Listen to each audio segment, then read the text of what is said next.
Satu, dua, tiga. Tes 1, 2, 3. Rekan-rekan sekalian, yang pertama, apresiasi kami yang setinggi-tingginya untuk Panglima TNI, Kepala Staf Angkatan Darat yang sudah merespon begitu cepat dengan melakukan pemeriksaan terhadap terduga tersangka di Detasemen Polisi Militer di Solo. Tapi memang saya ingin menyoroti salah satu bagi saya adalah potensi kelemahan, yaitu statement dari Komandan Kodim Boyolali. Inilah yang kemudian direspon oleh Mas Ganjar di video tadi, yang juga seingat saya juga direspon oleh Ketua DPC PDIP Boyolali, Mas Susutyo, yaitu adanya klaim yang ternyata klaim penyebab atau kronologi dari kejadian yang ternyata begitu dilihat dari videonya dan setelah ada penjelasan dari korban minimal dari 2 orang, yaitu Slamet Andono dengan Diva Arif Ramandani, ini ternyata mengkonfirmasi apa yang terlihat di video. Jadi bukan seperti statement yang dinyatakan oleh Komandan Kodim Boyolali.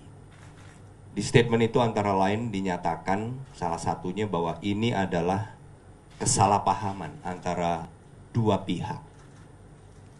Padahal kan dari video yang beredar, dan video itu beredar lebih dulu dibandingkan dengan statement Komandan Kodim. Di situ jelas kalau dari videonya tidak ada proses kesalahpahaman. Yang ada adalah langsung penyerangan atau tindak pidana penganiayaan. Kemudian dari keterangan saksi pun yang kemudian diucapkan ulang oleh Mas Ganjar dan diucapkan ulang oleh Ketua DPC PDIP Boyolali juga menyatakan hal yang sama.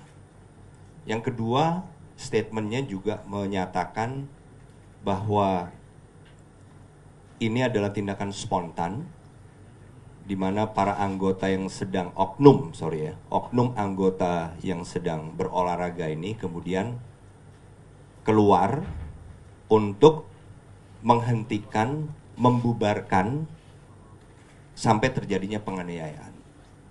Jadi ini menurut saya adalah pengambilan keterangan di level bawah. Jadi yang dibacakan oleh Komandan Kodim ini kan sebetulnya hasil laporan dari bawah. Kalau Kompi B, Batalion 408 Raider ini berdiri sendiri, berarti memang dikomandani oleh seorang komandan Kompi. Kira-kira pangkatnya antara kapten dengan mayor, tergantung berapa lama sudah menjabat. Jadi mungkin data awal, interogasi awal dilakukan di level Kompi, itu yang kemudian dilaporkan ke atas sampai dengan Komandan Kodim.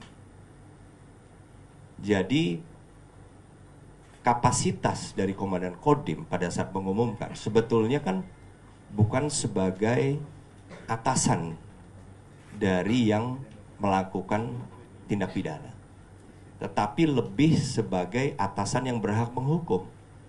Jadi bukan bagian dari mereka yang melakukan pelanggaran, bukan, tapi sudah menjadi bagian dari proses penegakan hukum. Sehingga keterangan apapun yang diambil atau didengar dari terduga tersangka ini juga nggak boleh diambil mentah-mentah, sehingga nggak nyambung antara apa yang disampaikan sebagai kronologi bahwa akan menghentikan kemudian membubarkan, yang itu semua juga bukan sama sekali bukan kewenangan seorang anggota TNI, sama sekali bukan. Jadi dari sini terlihat ada hal di mana atasan yang berhak menghukum yang kebetulan mengumumkan, tetapi kan yang diumumkan itu menjadi statementnya, bukan lagi menjadi statement para tersangka. Nah ini yang harus dipastikan, dan saya yakin Kepala Staf Angkatan Darat, Panglima TNI akan terus mengawal sehingga prosesnya ini tidak akan